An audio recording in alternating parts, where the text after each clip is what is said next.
Trump signed an executive order to increase the production of Roundup, which is interesting, but RFK Jr. supporting it is insanity. Roundup is at least carcinogenic, with some studies suggesting it does far, far worse.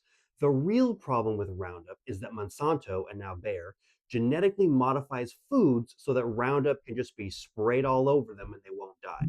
The Roundup itself is dangerous and carcinogenic, but the GMOs that its use incentivizes is the real issue. I'm about to discuss studies, but it is important to note that one of the issues with studies is that Monsanto can afford to pay billions of dollars for their own studies or to muddy down other studies and corrupt the science. Dr. Arpad Putzai was a renowned biochemist who did an experiment with rats and GMO potatoes. He fed some rats organic potatoes, some organic potatoes sprayed with pesticides, and others GMO potatoes. The first two groups were fine, but the rats that ate the GMO potatoes developed precancerous cell growth, smaller brains, smaller livers, smaller testicles, liver atrophy, and damaged immune systems.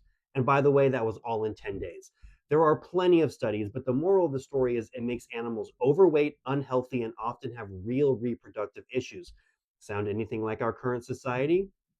This isn't even touching on the business practices of Monsanto.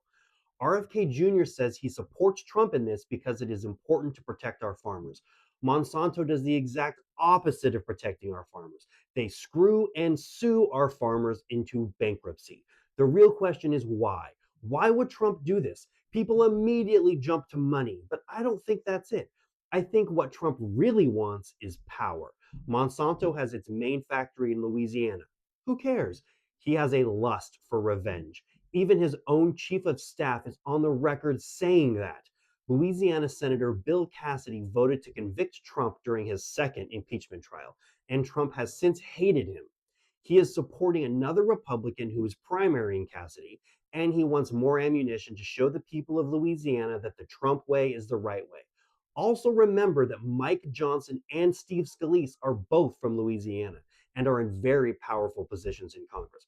Congress has not been doing its job lately because they're too worried about making Trump happy, which is collapsing the constitutional construct of the three separate but equal branches of power. He needs to show them that the people of Louisiana still hang on his every word, so they do whatever he says. Also, remember that Jeff Landry is the governor of Louisiana. This is the dude that's very close friend of Trump and that Trump wants to make the governor of Greenland.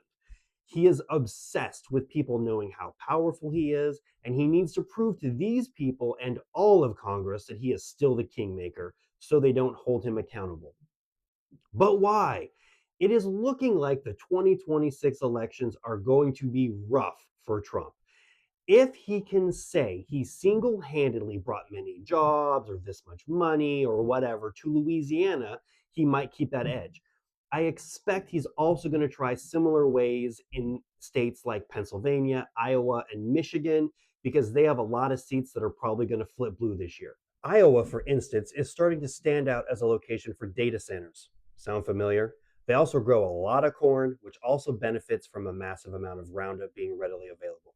Pennsylvania, they export $8.1 billion a year in chemicals and pharmaceuticals.